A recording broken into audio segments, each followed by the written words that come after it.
لله نحمده ونستعينه ونستغفره ونعوذ بالله من شرور أنفسنا ومن سيئات أعمالنا من يهده الله فلا مضل له ومن يضلل فلا هادي له وأشهد أن لا إله إلا الله وحده لا شريك له وأشهد أن محمدا عبده ورسوله صلى الله تعالى عليه وعلى آله وصحبه وسلم تسليما كثيرا أما بعد فأعوذ بالله من الشيطان الرجيم والذين تدعون من دونه ما يملكون من قطمير إن تدعوهم لا يسمعوا دعاءكم ولو سمعوا ما استجابوا لكم ويوم القيامة يكفرون بشرككم ولا ينبئك مثل خبير।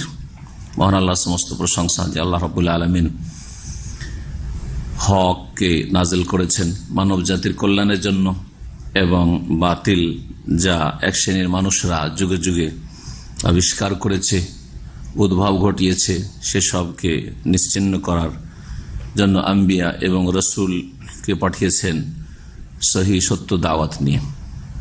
আমাদের আজকের আলোচনা মাওলানা মওদুদী রাহিমাহুল্লাহর কিছু কিতাব থেকে যেসব এমন বিষয় রয়েছে যেগুলি কোরআন সুন্নাহ পরিপন্থী, সহি আকীদা বিরোধী, এইরকম বিষয়গুলি নিয়ে আলোচনা করব সতর্ক করার উদ্দেশ্যে, যাতে করে মানুষ বিভ্রান্তির শিকার না হয়, কিছু ভালো খুঁজতে গিয়ে গুমরাহিতে নিমজ্জিত না হয়।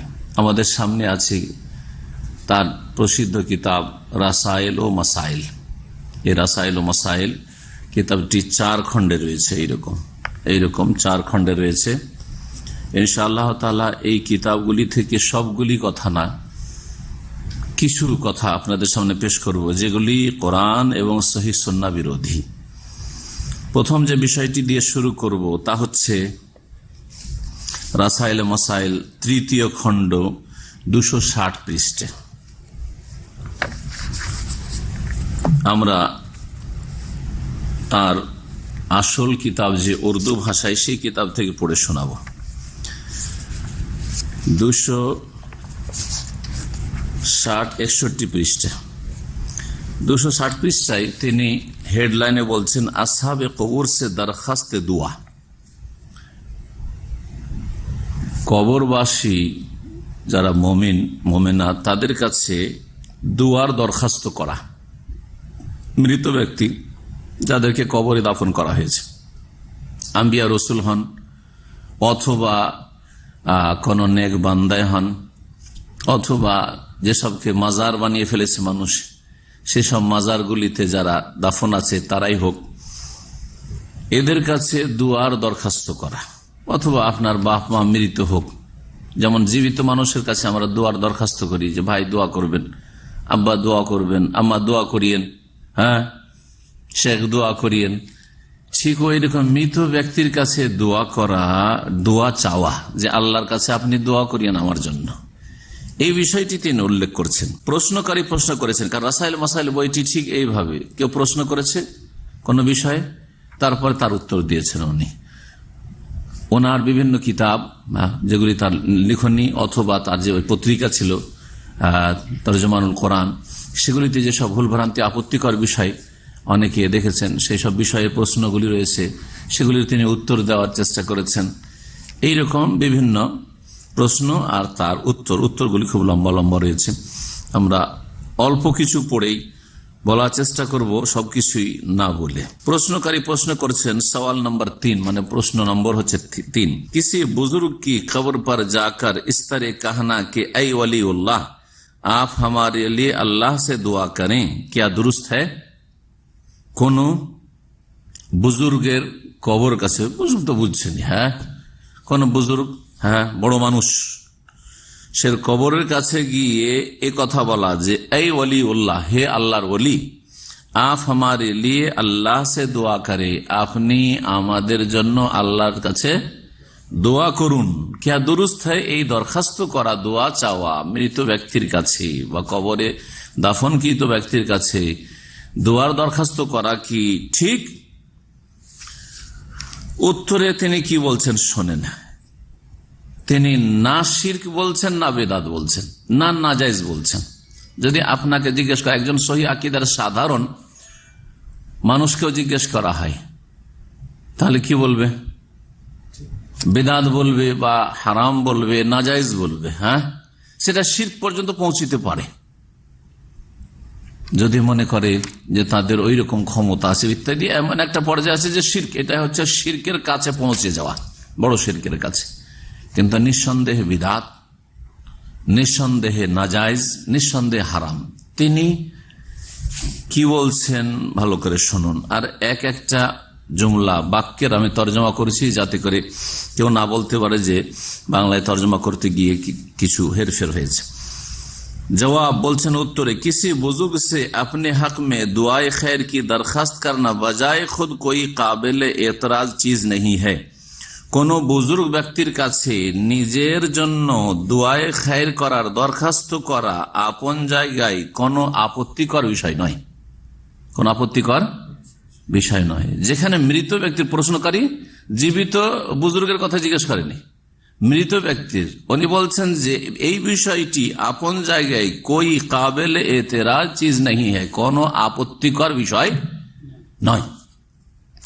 आदमी खुद भी अल्लाह से दुआ मांग सकता है, मानुष निजे अल्लाहर काছে চাইতে পারে, और दूसरों से भी कह सकता है, অন্য কেউ বলতে পারে कि मेरे लिए दुआ करो, আমার জন্য दुआ करिए। लेकिन वफात याफ्ता बुजुर्गों की कब्रों पर जाकर ये दरखास्त पेश करना मामला की नौयत को बिल्कुल ही बदल देता है।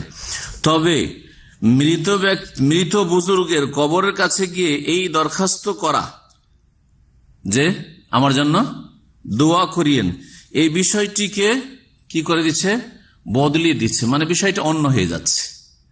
উনি সরাসরি নাজায়েজ বললেন না, হারাম বললেন না, আর সরাসরি জায়েজ বলতে যাচ্ছেন না। কি বলছেন শুনুন। উনি কবর পর ये बात कहने की दो ही सूरतें मुमकिन है, বলছে কবরে গিয়ে, মৃত ব্যক্তির কবরের কাছে গিয়ে যদি এই কথাটি বলে সেটার দুটো অবস্থা হতে পারে, দুটো ধরন হতে পারে।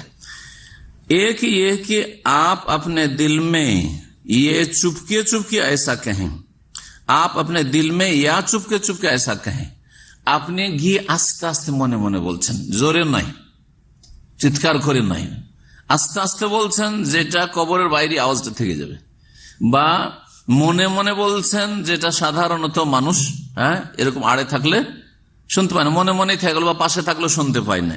হয় একেবারে মনে মনে বললেন, আর না হলে আস্তে আস্তে বললেন। যদি এইরকম করে বলেন মনে মনে যে হে ওলিউল্লাহ আমার জন্য দোয়া করি, তো কবরের ভিতরে তো পৌঁছল না আওয়াজ, তাই না? বা মনে মনে বললেন একেবারে মনে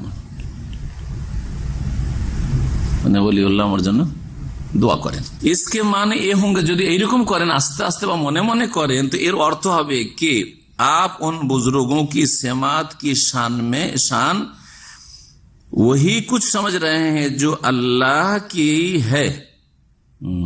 তাহলে আপনি মনে করছেন যে এই বুজুর্গ আপনার কথা আস্তে বা মনে মনে বলছেন, ওইভাবে শুনছে যেইভাবে আল্লাহ শোনেন। আল্লাহ কিভাবে শোনেন? জোরে বলেন, আস্তে বলেন, মনে রেখে দেন, সবকিছু আল্লাহ জানছেন, অন্তর্যামী তিনি, ঠিক না? তাহলে আল্লাহর মতো করে দিলেন। কোরআনে কারীমের সূরা মুলকের আয়াত তিনি পেশ করছেন যে আল্লাহ শানে যা বলা হয়েছে, আসিররু কাওলাকুম আও ইজহারু বিহি ইন্নাহু আলিমুম বিযাতিস সুদূর, তোমরা তোমাদের কথা আস্তে গোপনে বলো, আও ইজহারু বিহি অথবা প্রকাশ করো, জোরে বা আস্তে বলো, ইন্নাহু আলিমুম বিযাতিস সুদূর, নিশ্চয় আল্লাহ তোমাদের অন্তর্যামী, অন্তরের সবকিছু সম্পর্কে সম্যক জ্ঞানী। তার মানে বলতে চাইছেন যে এটা আল্লাহর কাজ, তাই না? আস্তে আস্তে যদি বলেন।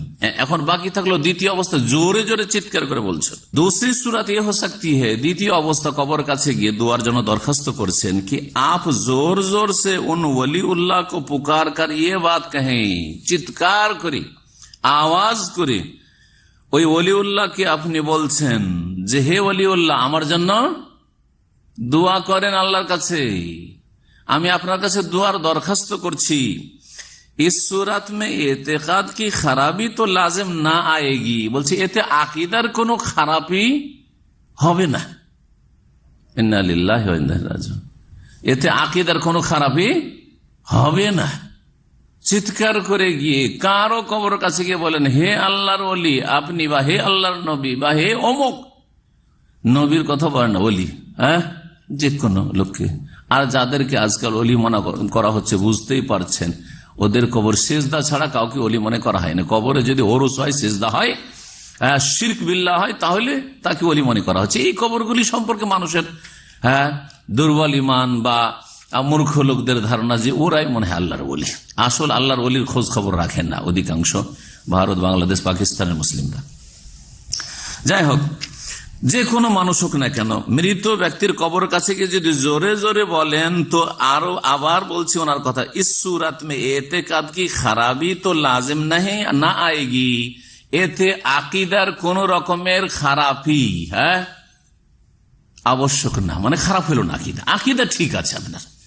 চিৎকার করে গিয়ে যদি ওলিকে দরখাস্ত করে যে আল্লাহর কাছে আমার জন্য দোয়া করেন, ইয়া রাসূল আল্লাহ আমার জন্য দোয়া করেন, হে আব্বা আমার জন্য দোয়া করেন, এ শেখ আমার জন্য দোয়া করেন, এ হুজুরে কিবলা আমার জন্য দোয়া করেন, হে শাহজালাল আমার জন্য দোয়া করেন, হে খাজা বাবা আজমেরি আমার জন্য দোয়া করেন, এইরকম যদি বলি তো আকিদার কোনো খারাপই হবে না।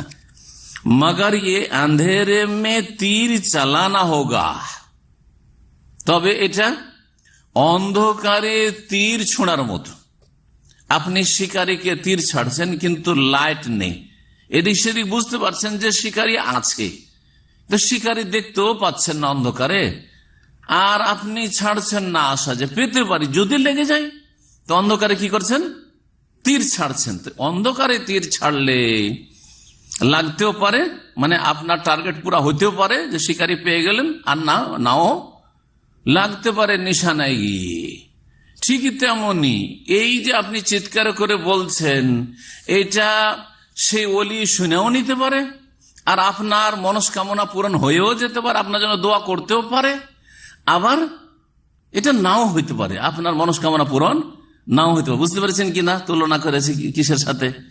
শিকারীকে ধরার জন্য বা শিকার করার জন্য অন্ধকারে তীর ছোড়া এর সাথে। তারপরের ব্যাখ্যাতে আরো স্পষ্ট হবে, যে কথাটি আমি ব্যাখ্যা করলাম সেটা আমার ব্যাখ্যা না, তিনি বলছেন অন্ধকারে তীর চালানোর মতো। শেখ সাফিউর রহমান মোবারকপুরি আমাদের ওস্তাদ, তিনি বলতেন যে কবরে গিয়ে কেউ দরখাস্ত করেছে, তাকে মৌলানা মওদুদী শিরক বলছে না, বলছে অন্ধকারে তীর ছাড়ছে সে। এ কথাটা আমাদেরকে পড়াইতে বলেছিলেন, এই কিতাব থেকে বলেছিলেন। কিতাব ধরে এরকম বলেননি, কিন্তু এমনিতে বলেছিলেন এই কন্ডিশনটা। এখন মনে হচ্ছে হো সকতা হে, কেন এইরকম অন্ধকারে তীর ছাড়ার মতো বলছে, হো সকতা হে কি আপ পুকার রহে হো আর ও না শুন রহে হো। হতে পারে যে আপনি ওকে চিৎকার করে ডাকছেন সেই ওলিকে, আর সে আপনার কথা শোনে না। এটা হতে পারে, নিশ্চিত না, হতে পারে এটা। তারপরে শোনেন কেন হতে পারে আর নাও হতে পারে। क्योंकि सेमाए मौता का मसला मुख्तलिफी है, কারণ মৃত ব্যক্তি সব সময় শোনে কি শোনে না এই বিষয়টিতে দ্বিমত আছে, ইখতিলাফ রয়েছে। এখন এই বিষয়টি বুঝুন যে ইখতিলাফ কারা করেছে। বিদাতিরা ইখতিলাফ করেছে, এবং এই উক্তিটি যারা বলে মৃত ব্যক্তি সব সময় শোনে, এটি বিদাতি কথা। এইটি সাহাবায়ে কেরামদের কথা নয়, এইটি তাবেঈনদের কথা নয়, এটি তাবা তাবেঈনের কথা নয়, আসলে এটি সহিহ আকীদা নয়। জি, মৃত ব্যক্তি না শোনার দলিলগুলি আমি নকল করে নিয়ে এসেছি, বলবো এখানে। আর কথাটা পুরোটা শুনিয়ে দিই।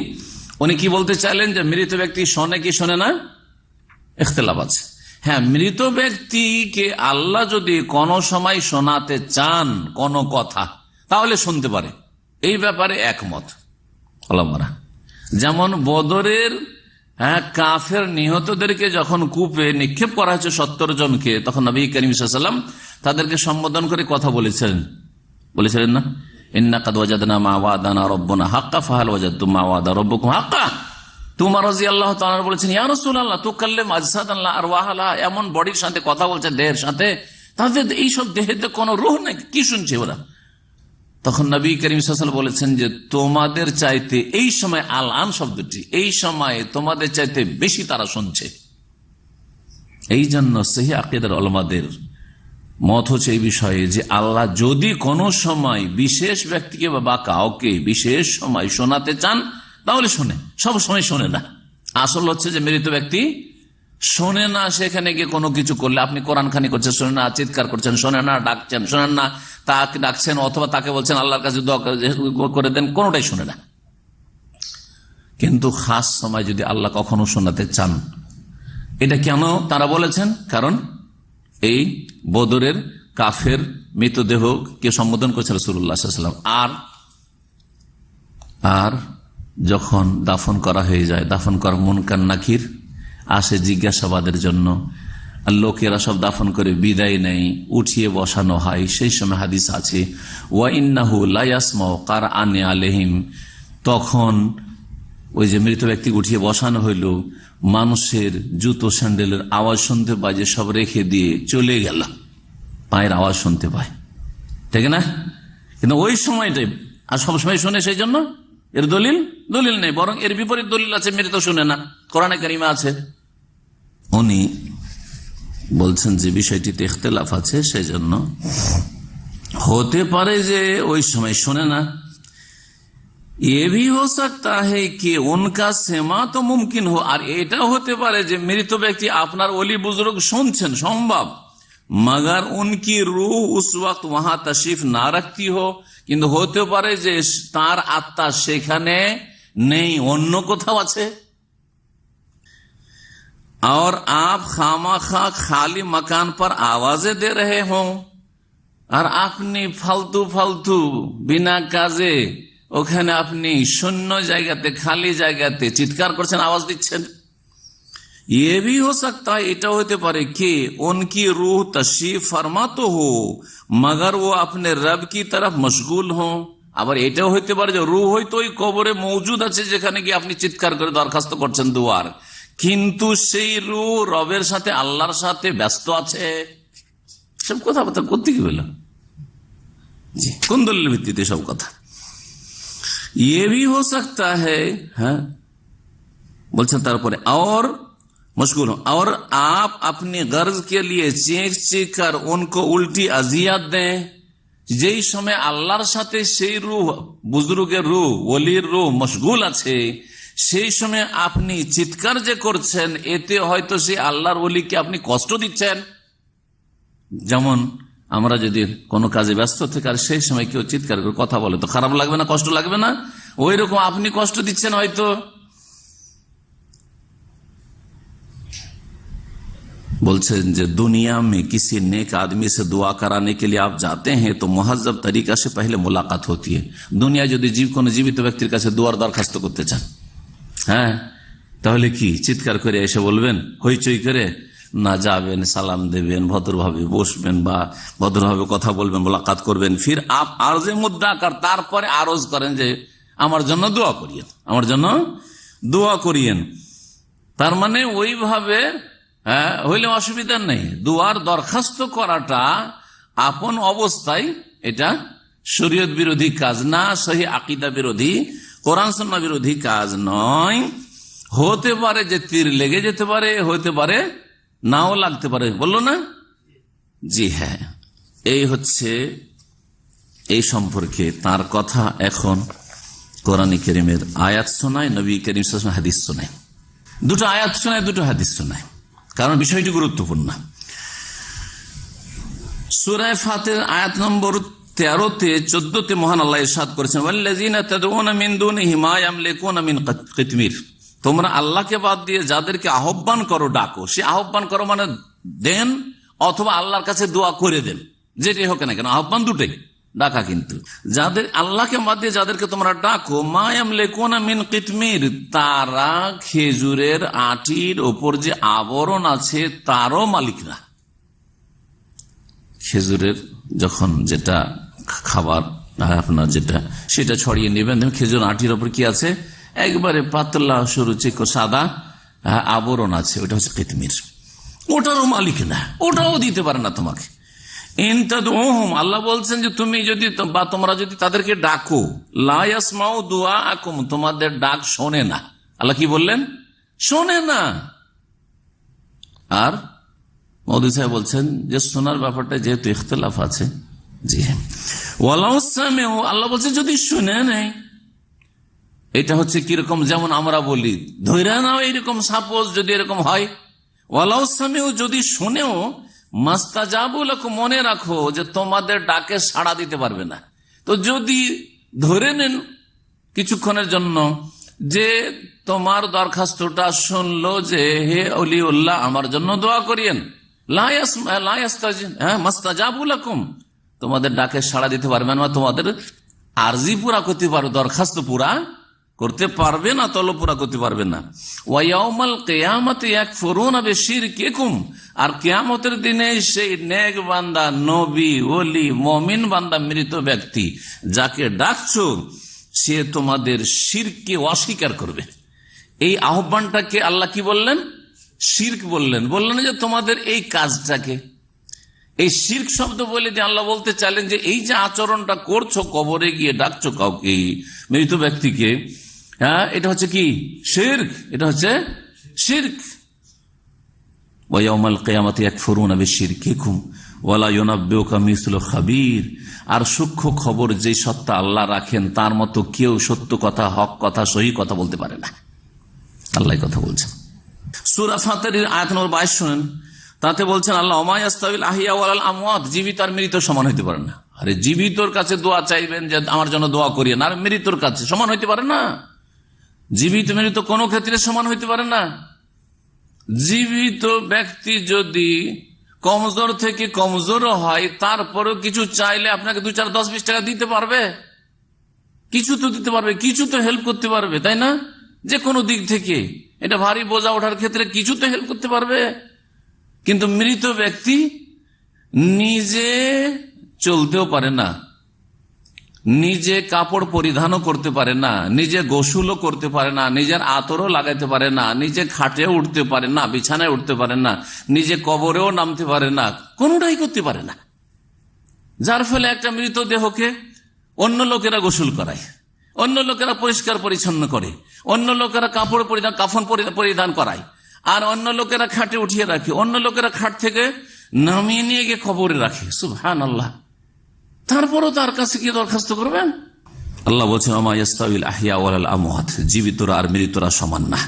ইন্নাল্লাহ ইউসমিউ মান ইয়াশা, আল্লাহ যাকে চান শোনাতে পারেন, আল্লাহ শোনাতে পারেন যাকে চান।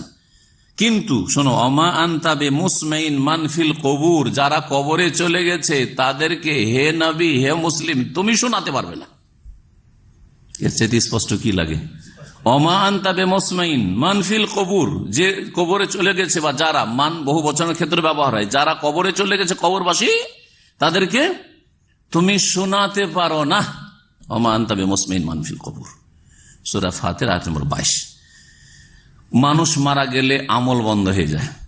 দুনিয়ার যেমন ডিউটি, চাকরি, ব্যবসা সব বন্ধ হয়ে যাবে, কথা বলা বন্ধ হয়ে যাবে, খাওয়া দাওয়া বন্ধ হয়ে যাবে, স্বামী স্ত্রী মিলন বন্ধ, সব বন্ধ হবে না? হবে না? ঠিকই তেমনি দোয়া করা বন্ধ হয়ে যাবে। নিজের জন্য দোয়া করা বন্ধ হয়ে যাবে, অন্যের জন্য দোয়া করা বন্ধ হয়ে যাবে। না অন্যের জন্য দোয়া করা থাকবে? চিন্তা করুন, সহিহ মুসলিমের হাদিস, প্রিয় মুহাম্মদ সাল্লাল্লাহু আলাইহি ওয়াসাল্লাম বলছেন, আবু হুরায়রা রাদিয়াল্লাহু তাআলা আনহু থেকে বর্ণিত, আন্না রাসূলুল্লাহ সাল্লাল্লাহু আলাইহি ওয়াসাল্লাম বলছেন, রাসূলুল্লাহ ইযা মাতাল ইনসানু ইনকাতা আনহু আমালুহু, মানুষ যখন মারা যায় তখন তার আমল কি হয়ে যায়? ইনকাতা, বন্ধ হয়ে যায়, স্টপ হয়ে যায়। ইল্লা মিন সালাসা, 3টি চলতে থাকে, সে কাজ করতে থাকে না, এগুলি করেছে যে জন্য পৌঁছেছে, কিছু নেকি পৌঁছিতে থাকছে, এইরকম গোনাও পৌঁছে থাকবে, গোনার রাস্তা খুলে গেলে। ইল্লা মিন সালাসা, 3টি ভালো রাস্তা খোলা আছে। ইল্লা মিন সাদাকাতিন জারিয়া, এমন সাদাকা সেটা যদি কন্টিনিউ হয়, এমন সাদাকা সেটা থেকে এখনো মানুষ লাভবান হচ্ছে, উপকৃত হচ্ছে। আও ইলমিন ইউনতাফা বিহি, অথবা এমন বিদ্যা, জ্ঞান ছেড়ে গেছে যা দিয়ে মানুষরা উপকৃত হচ্ছে। যতদিন লাভবান হবে ততদিন পর্যন্ত নেকি পৌঁছতে থাকবে। ইমাম বুখারী রাহমাহুল্লাহ সহিহ বুখারী থেকে কিয়ামত পর্যন্ত লোকের উপকৃত হচ্ছে, নেকি পৌঁছিতে আছে, নেকি পৌঁছিতে আছে। এইভাবে সমস্ত আইম্মায়ে কেরাম, ওলামায়ে কেরাম আর দ্বীনের খাদেমদের অবস্থা, হ্যাঁ, লিখনি হোক অথবা তাদের আলোচনা হোক, তা দিয়ে যদি মানুষ লাভবান হয় তাহলে তাদের কাছে নেকি পৌঁছিতে থাকবে। কিন্তু আগেই করে গেছেন, এমন নয় যে মরার পরে কিছু করছেন, তারা আমল বন্ধ হয়ে গেছে তাদের। আও ওয়ালাদিন সলিহিন ইয়াদউ লাহু, অথবা নেক সন্তান ছেড়ে গেছে, সেই নেক সন্তান দোয়া করছে, ছেলেমেয়েরা দোয়া করছে। প্রথম কথা, সন্তান নেক হইতে হবে, আর 2 নম্বরে যদি জীবিত সন্তানরা দোয়া করে, মৃতের দোয়া করার কথা কোনো প্রশ্নই ওঠে না। মারা গেছে, আমল বন্ধ হয়ে গেছে, ইনকাতা আমালহু। আরেকটি হাদিস শোনাই, নবী করিম সাল্লাল্লাহু আলাইহি ওয়াসাল্লামের সাহাবীরা, একজন সাহাবী কোনদিন রাসূলুল্লাহ সাল্লাল্লাহু আলাইহি ওয়াসাল্লাম কবর মোবারকের কাছে গিয়ে বলেছেন যে ইয়া রাসূলুল্লাহ উদুলি, আমার জন্য দোয়া করিয়েন, ফাইন্নী ফি মুসিবাতিন, আমি খুব মুসিবতে আছি। বলেছেন, কোন প্রমাণ কেউ দিতে পারবে? বরং এর বিপরীত প্রমাণ সহিহ বুখারীর হাদিসে বলছি। যে হাদিসটি বললাম যে মানুষ মারা গেলে আমল বন্ধ হয়ে যায়, সহিহ মুসলিমের হাদিস, হাদিস নম্বর 3084। যে হাদিসটি বলতে যাচ্ছি যে রাসূলুল্লাহ সাল্লাল্লাহু আলাইহি ওয়াসাল্লামের তিরোধানের পরে কেউ কবরের কাছে গিয়ে রাসূলুল্লাহ সাল্লাল্লাহু আলাইহি ওয়াসাল্লামের কাছে দোয়ার দরখাস্ত করেননি, কারণ তারা জানতেন যে তিনি মারা গেছেন, তার কাছে আর দোয়ার দরখাস্তের সুযোগ নেই। এখন তার ছেড়ে যাওয়া দ্বীনের প্রতি আমল করতে হবে। দোয়া কার কাছে চাইতে যেতেন? জীবিতদের কাছে। জীবিতর কাছে দোয়া চাইতে যাচ্ছেন, অথচ শরীয়তে যদি রাস্তা থাকতো যে মৃতের কাছে দোয়া চাওয়া যাবে, কবরে যিনি চলে গেছেন তার কাছে দোয়া চাওয়া যাবে, তাহলে রাসূলুল্লাহ সাল্লাল্লাহু আলাইহি ওয়াসাল্লামের কাছে দোয়া না নিয়ে অন্য কারো কাছে দোয়া নিতে যেতেন সাহাবারা। তারা বুঝতেন না কেন জুনিয়রের কাছে দোয়া নিতে, সিনিয়রের কাছে দোয়া পাবো তো, ঠিক কিনা?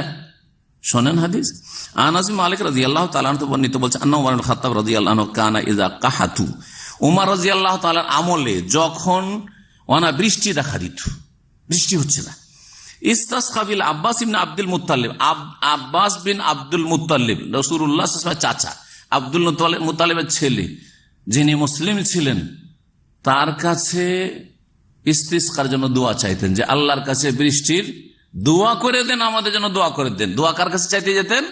আব্বাস রাদিয়াল্লাহু তাআলার কাছে, যেহেতু তিনি জীবিত। আর বলতেন, ফাকাল, আর বলতেন, আল্লাহুম্মা ইন্না নাকুন্না নাতাওয়াসসালু ইলাইকা বিনাবিয়িনা ফাতাসকিনা, হে আল্লাহ, তোমার সান্নিধ্য লাভ করতাম আমরা আমাদের নবীর মাধ্যমে, তখন ফাতাসকিনা, আমাদেরকে আপনি পানি দিতেন, বৃষ্টি দিতেন নবী সাল্লাল্লাহু আলাইহি ওয়াসাল্লামের জীবদ্দশায়। এখন নবী যেহেতু আমাদের বিচে নন, সেজন্য ইন্না নাতাওয়াসসালু ইলাইকা বিআম্মি নাবিয়িনা, এখন আমাদের নবীর চাচার মাধ্যমে সান্নিধ্য লাভ করছি। তাওয়াসসুল মানে করবা, তোমার নৈকট্য লাভ করছি, অর্থাৎ তোমার নবীর চাচার কাছে দুয়ার দরখাস্ত করছি। ফাসকেনা, সুতরাং আমাদেরকে কি দেন? বৃষ্টি দান করুন। কালা ফায়ুস কাউন, তখন বৃষ্টি হইতো। কেন সাহাবায়ে কেরামগণ কেউ এই মাসলা জানলেন না যেটা মাওলানা মওদুদী জানলেন? যে মৃত ব্যক্তির কাছে চাওয়াটা আপন অবস্থা যদি এরকম হয়, তো এটা এমন আকীদায়, এতে কোনো খারাপই আসে না। যখন আকীদায় খারাপই আসে না, সাহাবীরা একবারও, তাও রাসূলুল্লাহ ওলিও না, রাসূলুল্লাহ সাল্লাল্লাহু আলাইহি ওয়াসাল্লামের কাছে গিয়ে দরখাস্ত করলেন, ইয়া রাসূলুল্লাহ উদু লানা, আমাদের জন্য দোয়া করেন, আমাদের এই সমস্যা। সেই সময় কত সমস্যা এসেছে, কত না সমস্যা, মদিনার উপর হামলা হয়েছে, মক্কায় হয়েছে, আরো কত অত্যাচার হয়েছে, আর কত রকমের আপদ বিপদ এসছে। কখনো রাসূলুল্লাহ সাল্লাল্লাহু আলাইহি ওয়াসাল্লামের কাছে কবরের কাছে গিয়ে দরখাস্ত করেন নাই। বুঝলেন তাহলে যে আকীদার ইখতিলাফ, আমাদের সাথে যে দূরত্ব জামাত ইসলামীর এবং দ্বিমত মাওলানা মওদুদীর, যিনি জামাত ইসলামীর প্রতিষ্ঠাতা, আর মাওলানা মওদুদী এই জামাত ইসলামীর আদর্শ, জি হ্যাঁ, তার সাথে আমাদের শুধু ফিকহি মাসলা মাসাইলে ইখতিলাফ নেই, বরং আকীদাতে ইখতিলাফ রয়েছে, মানহাজে ইখতিলাফ রয়েছে। ইনশাআল্লাহ তাআলা এই বিষয়গুলি একটা আলোচনাতে সবার জন্য আমি বলবো, যারা বেশি লম্বা এসব শুনতে না পারবে তারা ওইটা শুনে নেবে যে এই সমস্যাগুলি আছে, আর বাকি এগুলো অতিরিক্ত যদি জানতে হয় তো এই কিতাব খুলে খুলে যখন বলেছি বা বলছি, ওগুলো থেকে আপনারা তার সত্যতা যাচাই করে নেবেন এবং দেখে নেবেন, শুনে নেবেন। দ্বিতীয় যে বিষয়টি আজকে আলোচনা করব সেটা হচ্ছে মাওলানা মওদুদী রাহিমাহুল্লাহ তার রাসাইল মাসাইল 4th খণ্ড 132 পৃষ্ঠায় রাসূলুল্লাহ সাল্লাল্লাহু আলাইহি ওয়াসাল্লামকে কেউ যদি গালমন্দ করে, রাসূলুল্লাহ সাল্লাল্লাহু আলাইহি ওয়াসাল্লামের কেউ মানহানি করে, তার সম্পর্কে কি বলেছেন এই বিষয়টি শুনুন, যেটা আহলে সুন্নাত ওয়াল জামাতের আকীদা এবং মতের পথের খেলাফ। বলছেন এতে मौलाना मौदूदी रसाइल मसाइल 4th खंड 132 पृष्ठा, इस्लामी रियासत में शातिम रसूल सल्लल्लाहु अलैहि वसल्लम जिम्मी की हैसियत বলছে ইসলামিক স্টেটে মানে মুসলিম দেশে, ইসলামিক দেশে রাসূলুল্লাহ সাল্লাল্লাহু আলাইহি ওয়াসাল্লামকে যদি কোনো অমুসলিম সেখানকার জিম্মি মানে সেখানকার নাগরিক, অমুসলিম নাগরিক, যেমন পাকিস্তানে অমুসলিম নাগরিক অথবা বাংলাদেশে অমুসলিম নাগরিক, যে দেশে অমুসলিম নাগরিক আছে কিন্তু মুসলিম দেশ সেটা, সেই দেশের নাগরিক যদি, মুসলিম দেশের নাগরিক অমুসলিম যদি গাল দেই রাসূলুল্লাহ সাল্লাল্লাহু আলাইহি ওয়াসাল্লামকে, তাহলে তার বিধান কি? এতে মওলানা মওদুদী লিখেছেন, তার একটি কিতাব রয়েছে আল জিহাদ ফিল ইসলাম, তাতে লিখেছেন, এখানে লিখছেন জিম্মি খা कैसे ही जुर्म का इर्तिकाब करे, জিম্মি অর্থাৎ অমুসলিম ব্যক্তি যে মুসলিম দেশে নিরাপত্তা হাসিল করেছে মুসলিম শাসকের কাছ থেকে, জিম্মি বিশেষ করে শরীয়তের পরিভাষায়, ফিকহের পরিভাষায় যারা জিজিয়া দিয়ে থাকছে, আজকাল জিজিয়া দিয়ে না থাকলেও নাগরিকত্বের যেটা অধিকার আছে সে অধিকার নিয়ে থাকছে, ধরেন বলছেন যে জিম্মি যে কোনো অপরাধ করুক না কেন উসকা জিম্মা নেই টুটতা, তার যে দায়িত্ব নিয়েছে মুসলিম সরকার সেটা নষ্ট হয় না, যতই বড় অপরাধ করুক না কেন। মুসলিম জিম্মি মুসলিম দেশে যদি যতই বড় অপরাধ করুক না, অন্যায় করুক না কেন, তার এই যে নিরাপত্তার যে নিশ্চয়তা দিতে হবে সেটা নষ্ট হয় না। খাত্তাকে জিজিয়া বন্ধ করে দেন না, এমনকি যদি বলে জিজিয়া দেবো না, এতদিন দিয়েছিলাম দেবো না, তবুও তার নিরাপত্তা বহাল থাকবে। মুসলমানও কাতাল করে না, এমনকি কোন মুসলিমকে যদি খুন করে দেয় তবুও তার নিরাপত্তা বহাল থাকবে। নবী সাল্লাল্লাহু আলাইহি ওয়াসাল্লাম কি শান মে গুস্তাখি করনা, নবী সাল্লাল্লাহু আলাইহি ওয়াসাল্লামের সাথে যদি বেয়াদবি করে, নবী সাল্লাল্লাহু আলাইহি ওয়াসাল্লামের যদি অবমাননা করে তবুও না, ইয়া কিসি মুসলমান औरत কি আবরু রেজি করনা, অথবা কোন মুসলিম নারীর ইজ্জত নষ্ট করেছে, ব্যভিচার করেছে, তারপরও নাকি তার নিরাপত্তা নষ্ট হবে না, বা তার যে নিরাপত্তার যে দায়িত্ব রয়েছে মুসলিম সরকারের, উসকে হক মে নাকে জিম্মা নেই হ্যায়, বলছে নাকে যে জিম্মা নেই হ্যায়, এগুলি অপরাধেও তার যে দায়িত্ব মুসলিম সরকার আছে নিরাপত্তার সেটা নষ্ট হবে না, ভঙ্গ হবে না। নাকেজ মানে ভঙ্গ হবে না, নাকেজে উজু ভঙ্গ করা বলে। বলছে শুধু দুটো অবস্থাতে তার যে নিরাপত্তার নিশ্চয়তা দেওয়া হয়েছে সেটা নষ্ট হবে। अलबत्ता सिर्फ दो सूरतें ऐसी हैं कि जिनमें अक़द जिम्मा बाकी नहीं रहता, তখন যে জিম্মার একটা চুক্তি রয়েছে সেটা বাকি থাকবে না। কি एक ये है कि वो दारुल इस्लाम से निकले, মুসলিম দেশ থেকে বেরিয়ে চলে গেল, और दुश्मनों से जा मिले, যদি শত্রুদের সাথে মিলে যায়। दूसरे ये দ্বিতীয় অবস্থা হচ্ছে कि हुकूमत इस्लामी के खिलाफ अलानिया बगावत करके फितना और फसाद बर्पा करे, মুসলিম শাসকের বিরুদ্ধে বিদ্রোহ ঘোষণা করে যদি ফিতনা ফাসাদ বিশৃঙ্খলা সৃষ্টি করে তাহলে নিরাপত্তা তার ভঙ্গ হবে, আর না হলে যত বড় অপরাধ করুক না কেন নিরাপত্তা বহাল থাকবে। শুনলেন মাসলা? জি হ্যাঁ। এই মাসআলা সম্পর্কে শাইখুল ইসলাম ইবনে তাইমিয়া রাহিমাহুল্লাহ কি বলছেন, শাইখ ইবনে বাজ রাহিমাহুল্লাহ কি বলছেন, হ্যাঁ, আর আইম্মা আর বা তার আগে চার ইমাম আবু হানিফা, শাফি, মালিক, আহমদ রাহিমাহুল্লাহ তারা কি বলেছেন, খুব সংক্ষেপে শোনাই বিষয়টি। আল্লামা ইবনে বাজ রাহিমাহুল্লাহ বলছেন কালাল কাজী আয়াজ, ইমাম কাজী আয়াজ বলছেন, মুসলিমের যে ভাষ্য আপনার ইমাম নববী রাহমাতুল্লাহ তাতে ইমাম কাজী আয়াজের খুব উনি উদ্ধৃতি দিয়েছেন।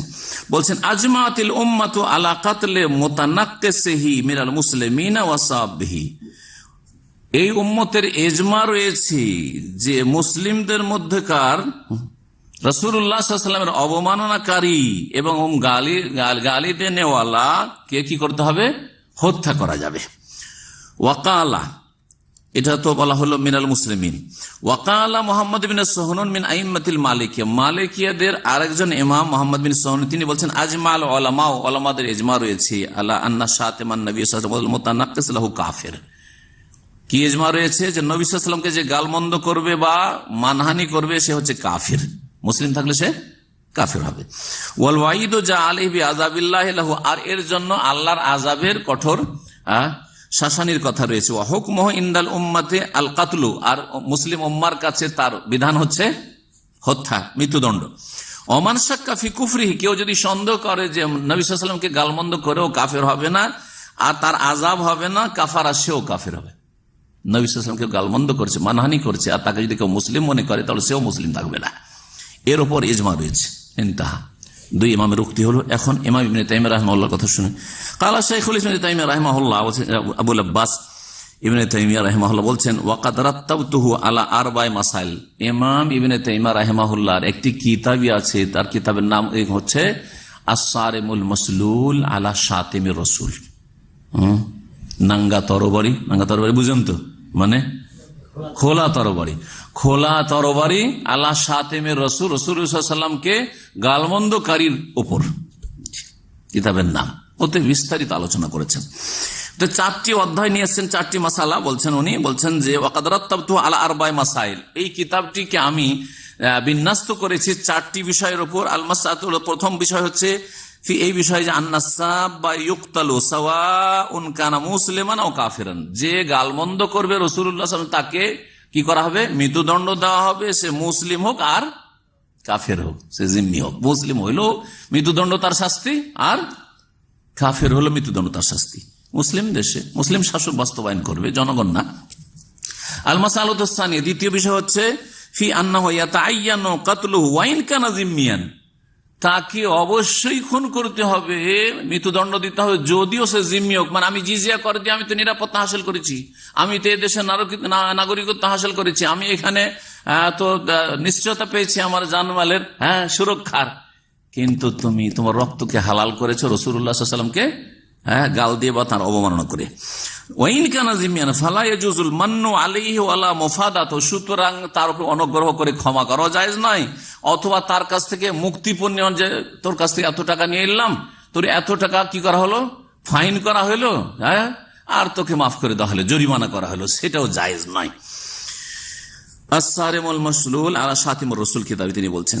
ইবনে তাইমিয়া রাহিমাহুল্লাহ আরো বলছেন উলামা কেরামদের উক্তিগুলি নকল করার পরে এই বিষয়ে বাদান মা নাকালা আকওয়াল আল উলামা ফি শাতিমির রাসূল ওয়া মুতানাক্কিসি ফি কিতাবিহি আস-সারিমুল মাসলুল আলা শাতিমির রাসূল ওয়া তাহরিরুল কওলি ফিহি, সার কথা, মুদ্দা কথা হচ্ছে এই যে আন্নাসাব বা ইন কানা মুসলিমান, যদি গালমন্দকারী রাসূলুল্লাহ সাল্লাল্লাহু আলাইহি ওয়াসাল্লামকে মুসলিম হয়, আন্নাহু ইয়াকফুরু, সে কাফের হয়ে যাবে, ওয়া ইউকতালু বিগাইরি খিলাফিন, কোন দ্বিমত নাই, তাকে মৃত্যুদণ্ড দেওয়া হবে। ওয়া হুয়া মাযহাবুল আইম্মাতুল আরবা ওয়া গায়রুহুম, এটি হচ্ছে 4 মাযহাবের ইমামদের মত। ওয়া ক্বালা ইবনে হাম্বল, ইমাম আহমদ বিন হাম্বল বলেছেন সামিউতু আবা আব্দুল্লাহ ইয়াকুলু মান শাতামা, ইমাম আহমদ বিন হাম্বল বলছেন, আর হাম্বল আরেকজন তার শাগির্দ বলছেন যে মান শাতামা রাসূল আও ইনতাকাসাহু মুসলিমান কানা আও কাফিরান, যে ব্যক্তি রাসূলুল্লাহ সাল্লাল্লাহু আলাইহি ওয়াসাল্লাম গালমন্দ করবে, সে অথবা মানহানি করবে, সে মুসলিম হোক অথবা কাফের হোক, ফালাইহিল কাতলু, তাকে কি করতে হবে? মৃত্যুদণ্ড দিতে হবে। ওয়া আরা আন ইউকতালা ওয়ালা ইউস্তাতাব, আর আমার মতে তাকে মৃত্যুদণ্ড দিতে হবে, তার তওবা তার কাছ থেকে চাওয়া হবে না যে তুমি এখনো সংশোধন করো, তুমি যদি তওবা করে নাও তাহলে চিন্তা করা হবে তোমার মাফ হবে না, কোনো তওবা না। যে অপরাধ করেছে তাতে তার মৃত্যুদণ্ড হচ্ছে তার হদ, এটি হচ্ছে শাস্তি। সুতরাং তওবাকুল মাফ। মাজমু ফাতাওয়া ইবনে বাজ রাহিমাহুল্লাহ 6ষ্ঠ খণ্ড 254 পৃষ্ঠা। এই হচ্ছে কোরআন সুন্নাহর উলামায়ে কেরামদের, আইম্মায়ে কেরামদের মত। আর মওদুদি বলছে যে একমাত্র 2টো অবস্থাতে শুধু জিম্মি কাফেরকে মুসলিম দেশে মৃত্যুর দণ্ড দেওয়া যাবে, আর যদি রাসূল গালমন্দ করে তবুও না, মুসলিম নারীর সাথে ব্যভিচার করে তবুও, ধর্ষণ করে তবুও না, আর খুন করে মুসলিমকে তবুও না। আউযুবিল্লাহ। এই ছিল 3য় খণ্ডের কথা। এখন রাসাইল ও মাসাইল 2য় খণ্ডতে কয়েকটি বিষয় রয়েছে, তার মধ্যে পৃষ্ঠা হচ্ছে 35, পৃষ্ঠা নম্বর হচ্ছে 35, 2য় খণ্ড। ওতে কি আছে? ওতে সহিহ বুখারীর হাদিসকে অস্বীকার, মানা যাবে না। বলছেন কি যে যারা দাবি করে যে বুখারীর সব হাদিস সহিহ, সেটা আমি মানি না। আশ্চর্য, শুনেন তার ভাষায় बोलते इसलिए ये दावा करना सही नहीं कि बुखारी में जितनी अहादीस दर्ज हैं उनके मज़ामिन भी जूं का तू बेला तनकीद कबूल कर लेना चाहिए। বলছে যে এই দাবি করা ঠিক নয় যে বুখারীতে যত হাদিস সংকলিত হয়েছে সবগুলির বিষয়বস্তু যেভাবে এসেছে সেটা বিনা কোনো আপত্তিতে কবুল করতে হবে। এটা এই দাবিটা সহি সহি নয়, তার কাছে বুখারী সব হাদিস নেওয়া যাবে না। তাহলে কি করতে হবে? গত সপ্তাহের যে কিতাবগুলো থেকে উদ্ধৃতি দিয়েছিলাম তাতে বলেছিলাম যে সহি মুহাদ্দিসরা যে মাপকাঠি বলেছে তাছাড়াও তার কাছে একটা জওক আছে, যার পাণ্ডিত্য হয়ে যাবে সে অন্য একটা তার দক্ষতা আছে, জওক স্বাদ, সেটা দিয়ে সে পরীক্ষা নিরীক্ষা করবে। ওই সুফিদের মতো, সুফিদের যেমন স্বপ্নের মাধ্যমে ইলহামের মাধ্যমে মেলা তরিকাতে সহি জয়ীফ জানার ব্যবস্থা আছে, তেমন এর কাছে নিজের স্বাদ দিয়ে, স্বাদটা হচ্ছে কুপ্রবৃত্তি। জি হ্যাঁ, স্বাদটা যেটা বলতে চাইছে তিনি তো স্বীকার করবেন না বা তার লোকেরা, কিন্তু সেটা হচ্ছে খেয়াল খুশি, যেটা আমাকে মনের মতো লাগলো সেটাকে সহি বলে দিলাম, এই যেটা মনের উল্টো লাগছে আমার যুক্তির খেলাফ লাগছে সেটাকে এই ঠিক নয়, এটা যদিও সনদ সহি বলে দিলাম। এটি তো ইত্তেবাউল হাওয়া, কুপ্রবৃত্তির অনুসরণ। বলছেন ইস সিলসিলে में ये बात भी जान लेने की है, এই ব্যাপারে এটাও জেনে নেওয়া উচিত कि किसी रिवायत के सनदन सही होने से ये लाजिम नहीं आता, কোনো হাদিসের সনদের দিক থেকে বিশুদ্ধ সহি হওয়াতে এটা জরুরি হয় না कि उसका नफ्स मजमून भी हर लिहाज से सही और जो का तू काबिल कबूल हो। যে হাদিসের সনদ সহি হইলে যে তার বিষয়বস্তুটা ওইভাবেই সহি হবে বা গ্রহণযোগ্য হবে না, এটা আবশ্যক নাই, এটা আবশ্যক নাই। এই ছিল তার এই কথা। আর তারপরে আরো এই বিষয়টি কয়েক জায়গায় তিনি বলেছেন, যেটা প্রথম খণ্ডে আছে এই হাদিসের সহি জয়ীফের বিষয়টি। এখানে আরেকটি বিষয় আছে, যেটা বিষয় যেহেতু ভিন্ন সেই জন্য পরে ওটাতে আবার ফিরে আসি না। সহি হাদিসকে রিজেক্ট করা, প্রথম খণ্ড রাসাইল ও মাসাইল 176 পৃষ্ঠা এবং 184-85, 176-184-85 দেখি আমরা এখন। 176 पृष्ठाएं बोलते हैं मौलाना मौदूदी, आइमा मुस्ताहिदीन ने जो कुछ फरमाया वो बिल्कुल सही है और मैं भी उसका कायल हूँ, लेकिन मैंने जो कुछ लिखा है उसका मतलब ये है कि बसा औकत सही इस्नाद हदीस मतन के एतबार से कमजोर पहलू रखती है। बोलছে आइमा मुस्ताहिदीन যা কিছু লিখেছেন ঠিক, और আমিও বলছি সেটা, लेकिन किंतु मैंने जो कुछ लिखा है, যা আমি লিখেছি যে হাদিস সবটা সহি বুখারী বা সহি হইলে সনদ সহি হইলে নেওয়া যাবে না, যে লিখেছি কেন বলছে যে বাসা औकत सही ইসনাদ হাদিস मतन के एतबार से कमजोर पहलू रखती है, কখনো কখনো সনদের দিক থেকে সহি হাদিস মতনের দিক থেকে, মানে যে বিষয়বস্তুটা হাদিস আছে ওর দিক থেকে দুর্বল, তাতে দুর্বল দিক আছে। और किताब सुन्नत से जो दूसरी मालूमात हमको हासिल हुई है, कुरान सुन्नत থেকে অন্য যে নলেজ গুলি হাসিল হয়েছে उनके साथ उनका उसका मतन मुताबिकत नहीं रखता। এতে দেখা যাচ্ছে যেই সহি সনদের হাদিসটা রয়েছে অন্যান্য যে নলেজটা আমরা হাসিল করেছি কোরআন সুন্নাহ থেকে, সেই নলেজটার সাথে সাংঘর্ষিক হয়ে যাচ্ছে, একরকম হচ্ছে না, এরকম হয়ে যায়। এইরকম যদি অবস্থা হয়ে যায়, উনি একটা কাল্পনিক অবস্থা তৈরি করছেন যে কোরআন সুন্নাহ আমাদের কাছে অলরেডি নলেজ আছে একটা, আর একটা হাদিস সহি সনদ আসলো, সেই সনদের থেকে বর্ণিত যে হাদিসটা আছে সে তার বিষয়বস্তুটা আমাদের যে নলেজগুলি আছে তার সাথে কি সাংঘর্ষিক, সামঞ্জস্যশীল নয়। এইরকম যদি হয়ে যায় তো ऐसे हालत में नागुजीर हो जाता है, এইরকম অবস্থায় আমাদের জন্য আমরা নিরুপায় হয়ে যাই যে দুটোর একটা করতে হবে। কি করতে হবে? ইয়া উস হাদিস কি তাবিল কি যায়, ওই হাদিসের অন্য কোনো ব্যাখ্যা করতে হবে, তাবিল অপব্যাখ্যা বা দূরের ব্যাখ্যা, অন্য কোনো ব্যাখ্যা করতে হবে। আর ইয়া উসে রদ কিয়া যায়, অথবা হাদিসে কি করতে হবে? রিজেক্ট, রদ করে দিতে হবে। ওনার কাছে কিছু জানা আছে, সেটার সাথে মিলছে না কথা সহি হাদিসের, সেজন্য সহি হাদিসের বিষয়বস্তুটাকে কি করতে হবে? রদ করে দিতে হবে, রিজেক্ট করে দিতে হবে। এই বলছেন তিনি। শেখ তৌসিফুর রহমান সাহেবের কিতাব উনি লিখে রেখেছেন যে উসকি মিসাল তো পেশ করে, ঠিক আছে, যে কাল্পনিক আপনি একটা থিওরি পেশ করলেন যে এইরকম যদি হয় যে আমাদের কাছে আগের নলেজ আছে কোরআন সুন্নাহর, আর একটা সহি সনদের হাদিস আসলো, তাতে যে বিষয়বস্তুটি বর্ণিত হয়েছে সেটা সাংঘর্ষিক আমাদের আগের যে কোরআন সুন্নাহ ভিত্তিক যে নলেজ আছে তার সাথে, তখন আমাদের তার কোনো উপায় নেই, হয় হাদিসটার অন্য কোনো ব্যাখ্যা করতে হবে যে সহি সনদ হাদিস, আর না হলে সেটাকে কি করতে হবে? ছুঁড়ে ফেলতে হবে, রদ করে দিতে হবে। এর একটা দৃষ্টান্ত তো দেবেন যে এই হাদিসটা সহি সনদের, আর আমাদের কাছে কোরআন সুন্নাহর নলেজটা এইরকম আছে যেটা তার বিরোধী। সুতরাং কোরআন সুন্নাহর এই স্বীকৃত নলেজটাকে ঠিক রাখার জন্য এই সহি সনদে বর্ণিত হাদিসের বিষয়বস্তুকে আমরা এখানে রদ করছি, দেখান এরকম কিছু না। কল্পনার জগতে শুধু নিজেও উদ্ভ্রান্ত হয়ে ঘুরে বেড়াবেন আর নিজের জাতিকে, দলের লোককে গুমরা করবেন, ওইভাবে উদ্ভ্রান্ত হয়ে ঘুরে বেড়াবে। ফিতুকিয়া নেহমি আমাহুন, আল্লাহ কোরআনে বলেছেন, উদ্ভ্রান্ত হয়ে যারা ঘুরে বেড়ায় তাদেরকে। আল্লাহ মুস্তাআন।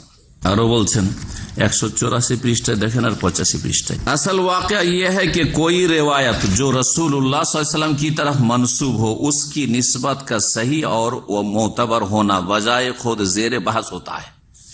বলছে যে আসল বিষয় হচ্ছে, আসল ফ্যাক্ট, ওয়াকিয়া মানে ফ্যাক্ট হচ্ছে যে কি, যে কোই রেওয়ায়াত, কোন বর্ণনা যদি রাসূলুল্লাহ সাল্লাল্লাহু আলাইহি ওয়াসাল্লামের সাথে সম্পৃক্ত করা হয়, যে রাসূল বলেছেন, उसकी निस्बत का सही और मोतबर होना, সেটা এই যে নবী সাল্লাল্লাহু আলাইহি ওয়াসাল্লাম বলেছেন, করেছেন, এই সম্পৃক্ততা সহি এবং গ্রহণযোগ্য, বজায় খুদ জেরে বাহাস হতা হয়, এটাই হচ্ছে একটি গবেষণার বিষয়, গবেষণা দাবি রাখে।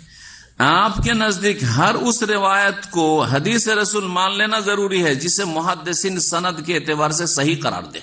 বলতে চাইছে বিরোধীকে, যারা আপত্তি তুলেছে তার এই সব মন্তব্যের ওপর, যে আপনার কাছে ওই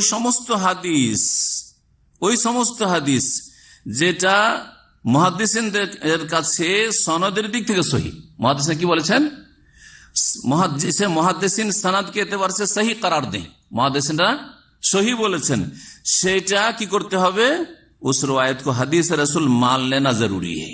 এটা সালাফি উলামারা বলছেন। জি হ্যাঁ, এটাই সালাফে সালেহিনদের আদর্শ, যে তারপরে মুস্তালাহুল হাদিস, উসুল হাদিসের উলামায়ে কেরাম যে সনদ সহি এবং সেই হাদিস মনসুখ না, আর সেই হাদিস মারজু না, শাজ না, মুনকার না, যঈফ না, সুতরাং সেটা মুহকাম, তো কি করতে হবে, সেটা মেনে নিতে হবে।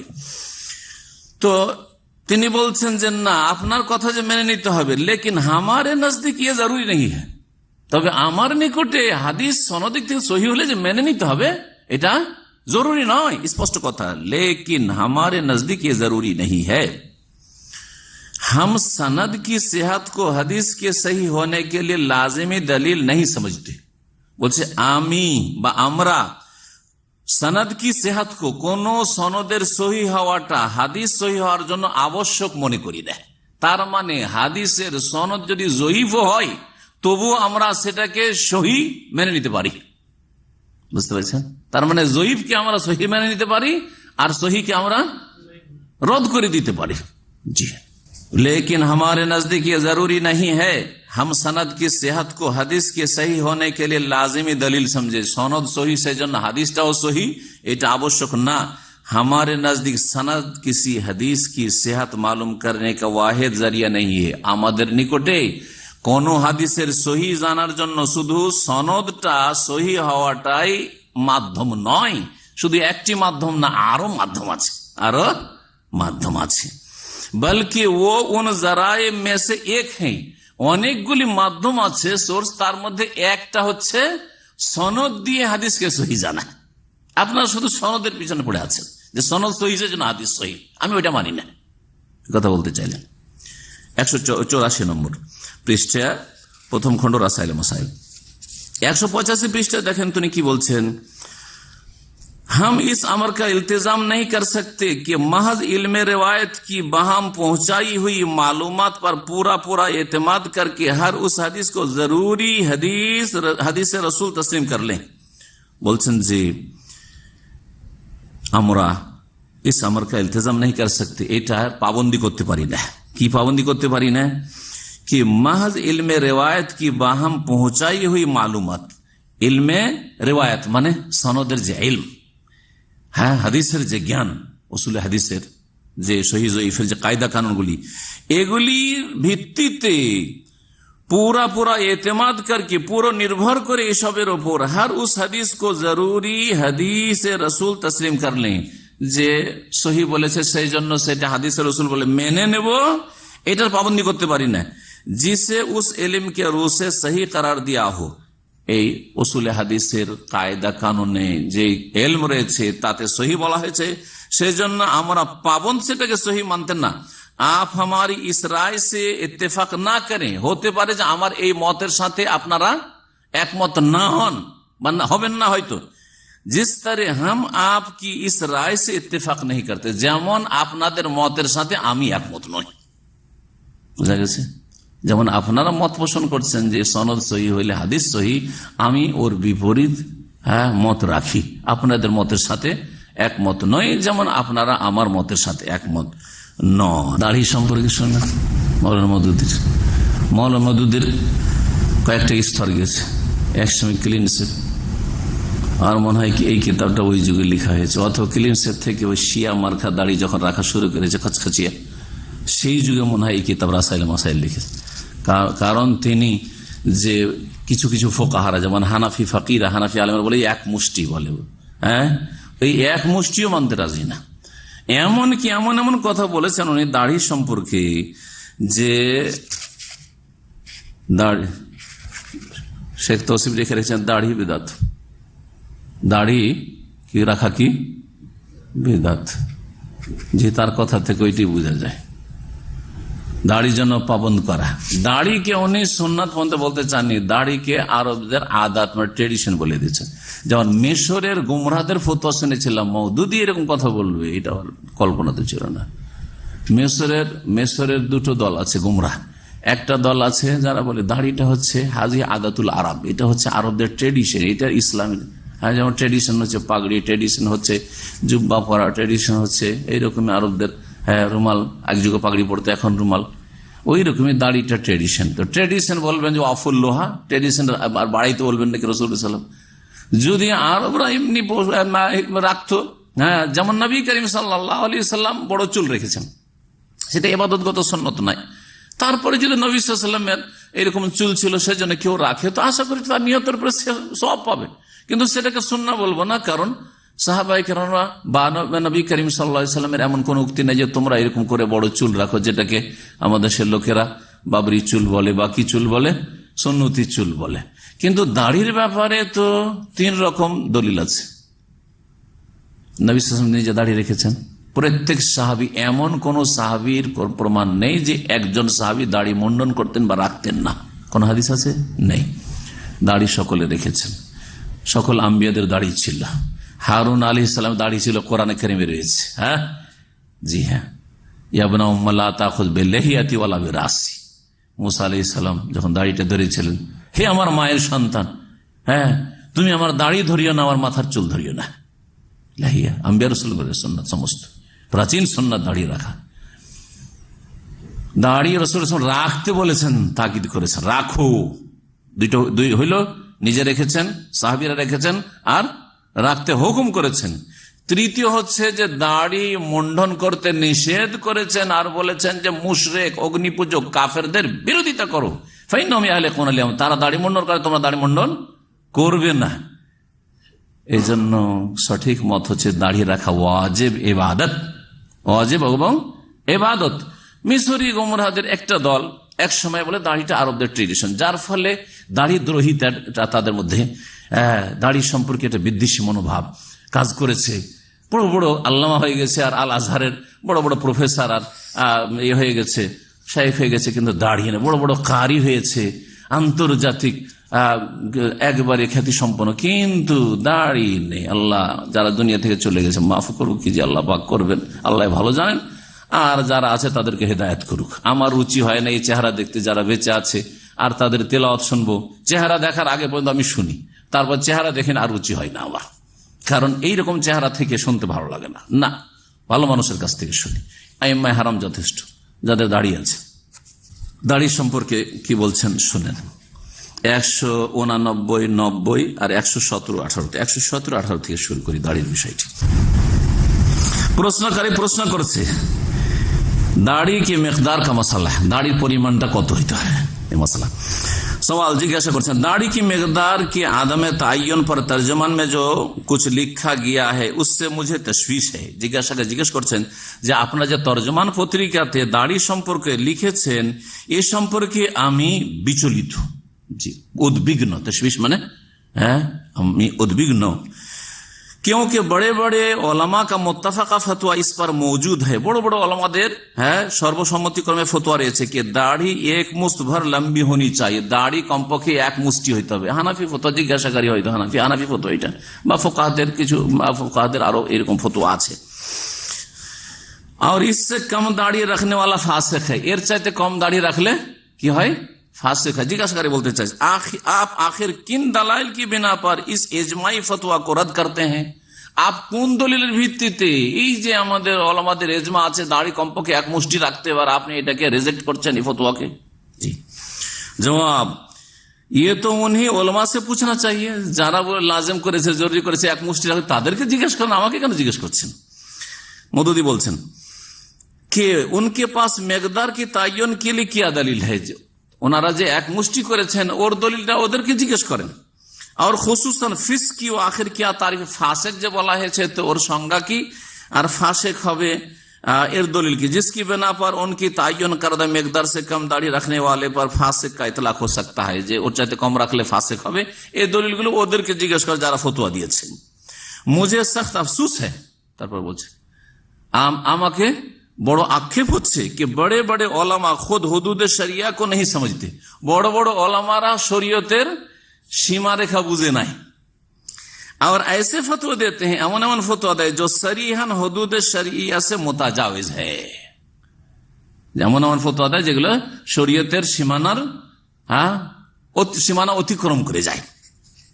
দাড়ি के मुताल्लिक सारे ने कोई हद मुकर्रर नहीं किया। এখন দাড়ির ব্যাপারে শরীয়তে কোন সীমানা বা সীমারেখা নেই যে এতটা রাখতে হবে, হইলেই হইল।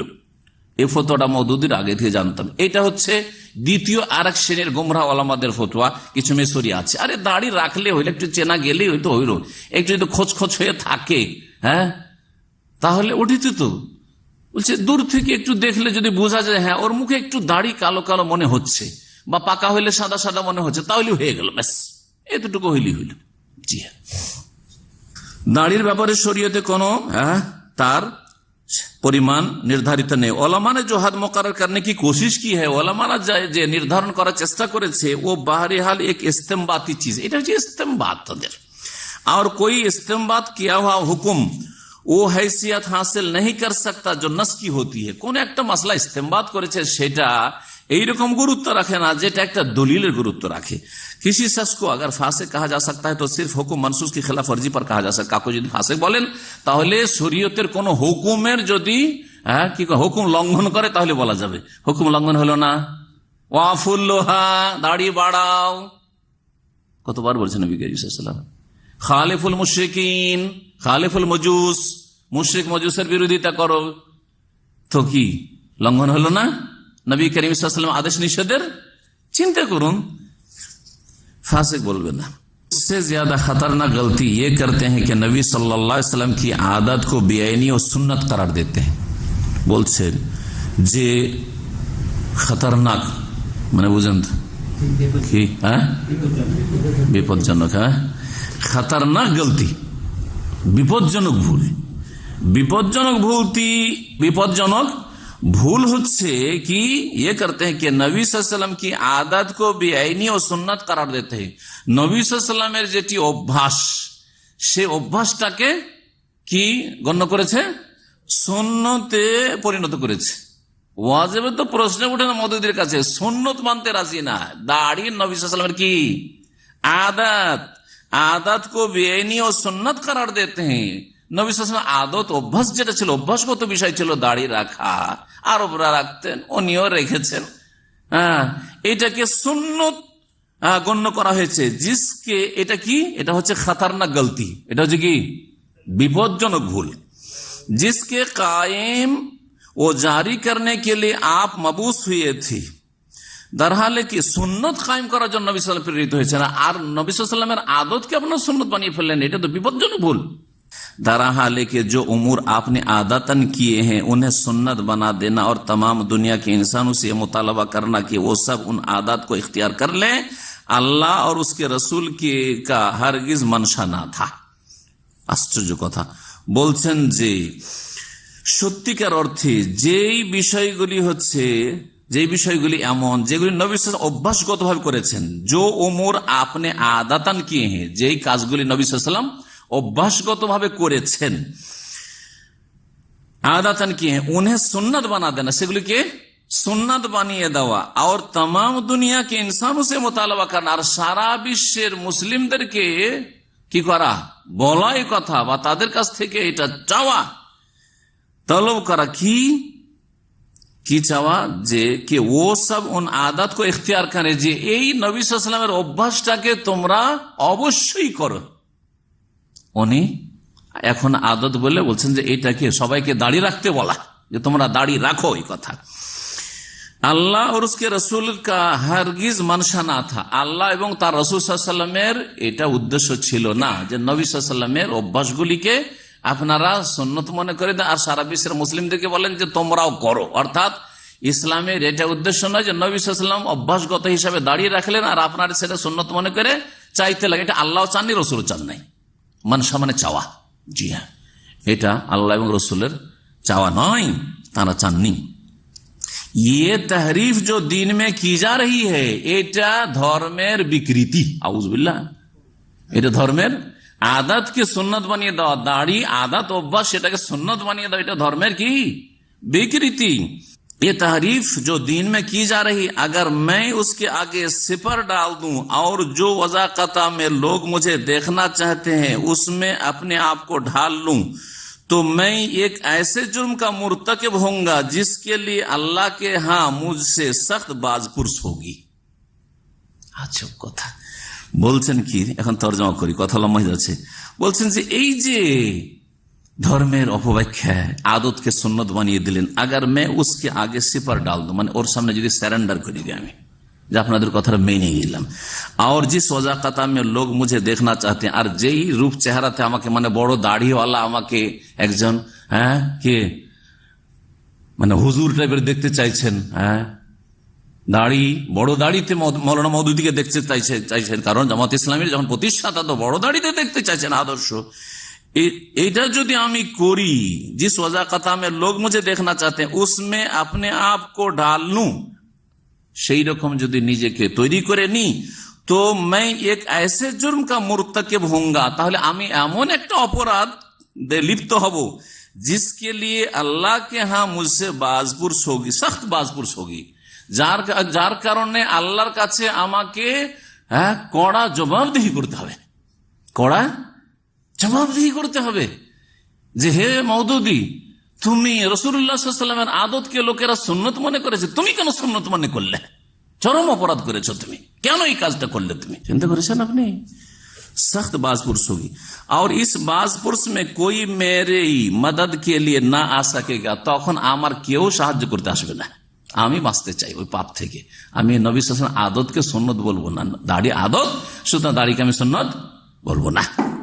लिहाजा मैं अपने आप को लोगों के मजाक का खिलाफ बनाए रखना बदरजा बेहतर समझता हूं, बजाय इसके कि अपने आप को उस उखरावी खतरे में डालूं। দুটো অবস্থা, আমি যদি দাঁড়িয়ে না রাখি তাহলে লোকেরা আমাকে কি করবে? ঠাট্টা উপহাস করবে, যে দেখো দেখো ইসলামী দলের নেতা আর ক্লিন সেভ, ঠাট্টা করবে না, করবে না, মজাক করবে। এটা একটা অবস্থা। আর একটা অবস্থা, যদি আমি দাড়ি সুন্নত মনে করে সবাই চাইছে আমার কাছে রেখে দিই, তাহলে আখিরাতে উস ওখরাবি খতরে মে ডালু, পরকালের আমি রিস্কে ঝুঁকিতে পড়বো না, ওইটা পড়তে চাই না আমি। মানুষ আমাকে ঠাট্টা করবে, করুক, উপহাস করবে, করুক, যে কেমন তুমি ইসলামিক দলের নেতা হয়েছে যে দাড়ি রাখছো না। বোঝা গেছে? আশ্চর্য কথা। ইন্না লিল্লাহি ওয়া ইন্না ইলাইহি রাজিউন। আমি হুবহু পড়ে তর্জমা করলাম। আল্লাহ রাব্বুল আলামিন এসব শার থেকে, অনিষ্ট থেকে, গুমরাহি থেকে বেঁচে থাকার তৌফিক দান করেন মুসলিম জাতিকে। আবার বলছি, কোরআন সুন্নাহর আলেমদের, সালাফে সালেহিনের সহি ফতোয়া হচ্ছে যে দাড়ি রাখা আদাত তো নয়, গুমরাহি এটি কথা, সুন্নাত তো নয়, এটিও ভুল ফতোয়া, বরং ওয়াজিব। আর তার পেছনে তিনটি কারণ বললাম, যে রাসূলুল্লাহ সাল্লাল্লাহু আলাইহি ওয়াসাল্লামের কওলি হাদিস রয়েছে, বচনও রয়েছে, ফেলি হাদিস রয়েছে, কর্ম রয়েছে, আর কাফেরদের সাথে চেহারা আর মিল রাখতে নিষেধ করেছেন, তাদের বিরোধিতা করতে বলেছে রাসূলুল্লাহ সাল্লাল্লাহু আলাইহি ওয়াসাল্লাম।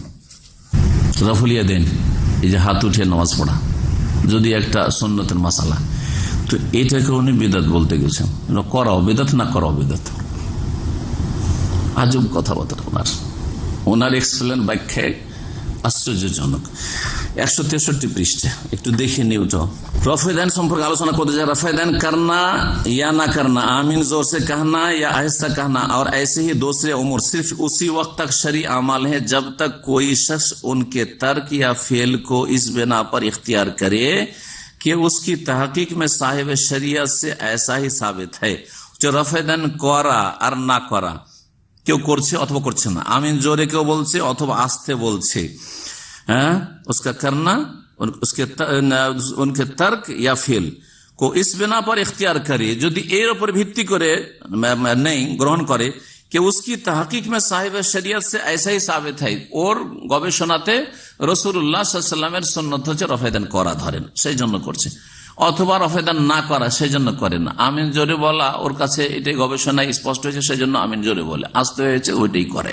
যদি এইরকম হয় তো বলছেন साहिब शरियत से ऐसा ही साबित है, या ये कि ऐसा करना दलाइल शरिया की बिना पर अर्जा ओला है, তার কাছে যে দলিলগুলি দলিলের দিক থেকে সে শক্তিশালী মনে করছে, এইরকম যদি করে তো ঠিক আছে। মগর জব यही আমল, তার কাছে এটা ঠিক লেগেছে বলে করেছে, কিন্তু মগর জব यही আমল किसी मखसूस फिरके के शियार बन जाए, এই আমলগুলো যদি কোনো একটা দলের প্রতীক হিসাবে চিহ্নিত হয়, প্রতীক হিসাবে জানা যায়, যেমন রফেদান করা, যদি ভারত বা বাংলাদেশের রফেদান যদি করে কেউ, তার মানে জেনে নেবে যে কি আছে, আহলে হাদিস আছে। রফেদান যদি না করে, কারণ বাংলাদেশে তার সাফেই নেই, কেরালায় হইলে ব্যাপারটা আলাদা, কেরালাতে সাফিও হইতে পারে, কবর পূজারিও আবার রফেদান করতে পারে, আমিন জোরে বলতে পারে। সাফি মজাব আমিন জোরে বলাও আছে, রফেদানিও আছে, আর কবর পূজা সাফি মজাবে নাই, কিন্তু এই ভণ্ডদের ধর্মে আছে যে কবর পূজাও করা আর সাফিও হয়ে থাকে। ইমাম শাফির কোনো সম্পর্ক নাই এই শিরকি ধর্মের সাথে। তো কিন্তু উত্তর ভারত, পশ্চিমবঙ্গ অথবা বাংলাদেশ, এগুলোতে হয় হানাফি আছে, সে হানাফি দেওবন্দি হোক, বেরেলভি হোক, জামাত ইসলামী হোক, অথবা আর কিছু হোক, মেলা ফিরকে আছে ওদের, ওগুলো হোক, অথবা কি আছে আহলে হাদিস আছে। যদি রফেদান করে তাহলে হ্যাঁ আহলে হাদিস। তো মওদুদী সাহেব বলতে চাইছেন যে রফেদান করাটা যদি কোনো একটা দলের প্রতীক হয়ে যায়, যে চেনা যাচ্ছে ওইটি দিয়ে আহলে হাদিস, মসজিদে নামাজ পড়ছে রফেদান করে, তার মানে এরা আহলে হাদিস, এরা রফেদান করে না তার মানে এরা হানাফি। যদি এইরকম প্রতীক হিসাবে যদি জানা যায় যে এইটা একটা তাদের কি হচ্ছে লক্ষণ, পরিচয় হয়ে গেছে, তাহলে আপত্তিকর হয়ে গেল, তাহলে বিদআত হয়ে যাবে। পুরো কথাটা শোনাই, তাহলে আরো ক্লিয়ার হবে যে উনি কি বলতে চাইছেন।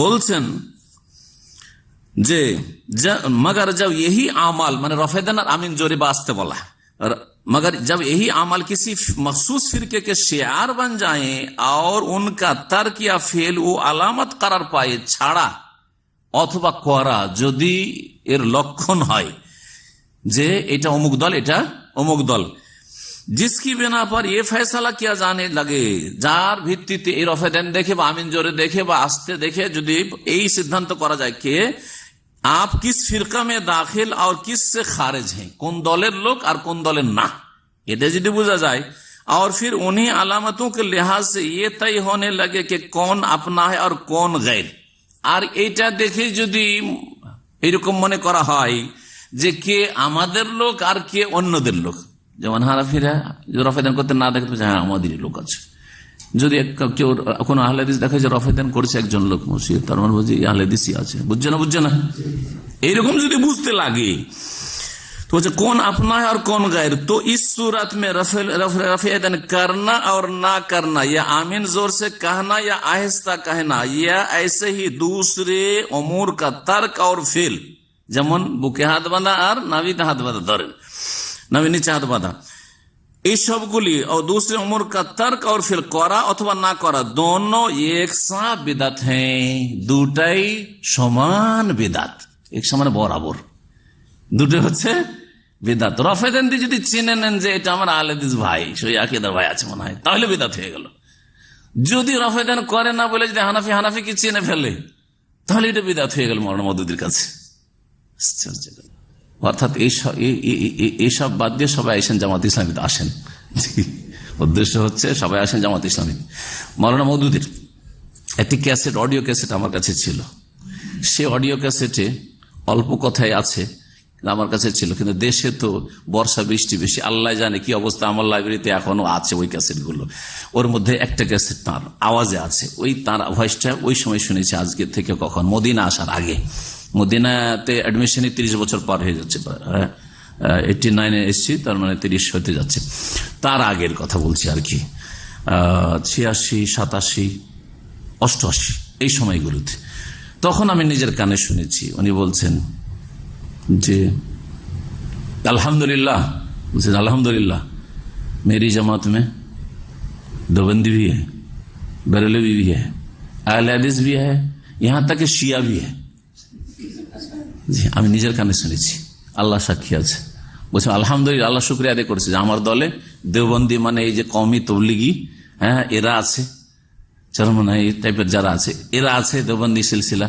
আর আমার দলে বেরেলভি মানে আমাদের রেজাখানি আটরসি ভান্ডারি যেগুলো, এরাও আছে রেজাখানি। আর আমার দলে আহলে হাদিসও আছে, 3 নম্বরে আহলে হাদিসের কথা বলছে দেওবন্দি বেরেলভি বলার পরে। তার বলছে ইহাঁ তক এমন কি শিয়া भी हमारी जमात में है, গৌরব করে বলছে যে শিয়া আমার দলে আছে। টার্গেট হচ্ছে যে আমাদের এই রাজনৈতিক যে থিওরি এটাতে একমত হয়ে যাও, আর বাকি যা পারবে তাই করো। জি হ্যাঁ। আর একটা বিষয় দাজ্জালের কথা, দাজ্জাল সম্পর্কে খণ্ড হচ্ছে প্রথম খণ্ড, রাসাইল মাসাইল প্রথম খণ্ড, আর পৃষ্ঠা হচ্ছে 37 নম্বর পৃষ্ঠা। দাজ্জাল সম্পর্কে একবার ওনাকে জিজ্ঞাসা করা হলে প্রশ্নের উত্তরে উনি চট করে বলে ফেললেন যে দাজ্জাল, কানা দাজ্জাল এটা হচ্ছে আফসানা। আফসানা বুঝেন? উপন্যাস। উপন্যাস মানে কি?